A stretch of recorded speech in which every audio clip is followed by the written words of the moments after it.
Asfavy reharehantsika malagasy satria miavaka mahavita mihoatra ny vitan'ny olona zany dia aleo hitehaka mafy be tsika ny amin'izany. Fano isaona miaraka amin'ny Basifavy dia raintsika ty hoe ty irany besa ihany izy ty.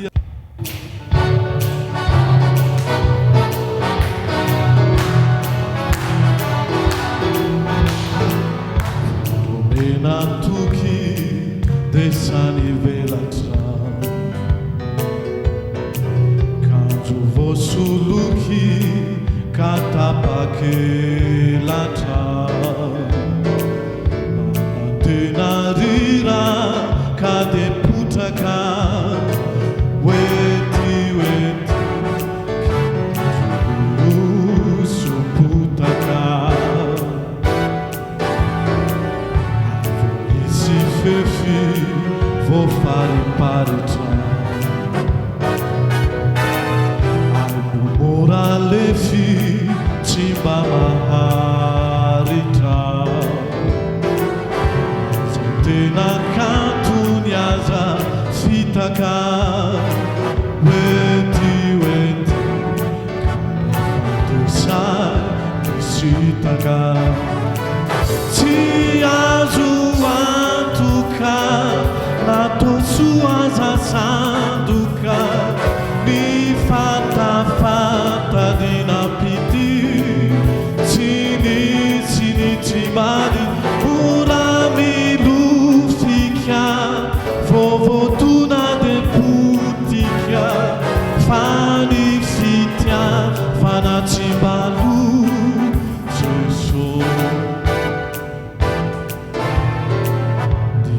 hazazana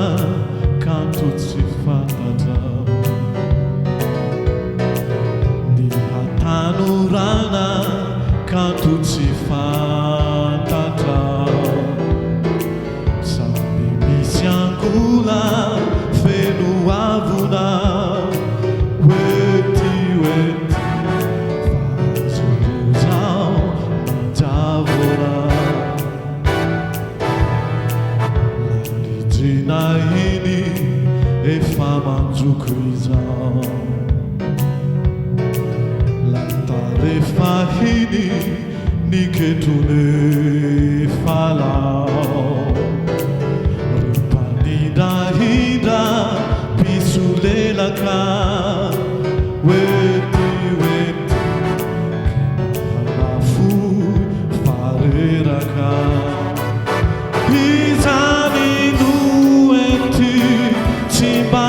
Sini uduri ni pikiasu silaza manju ni sera ponavuku fani tukana simba maru fatukana mahai manu rizete nasu seso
tsisy répétition zany concert tsisy répétition ty tena marina zany tsisy nanovana hira reto makasitraky tsara be sotra betsaka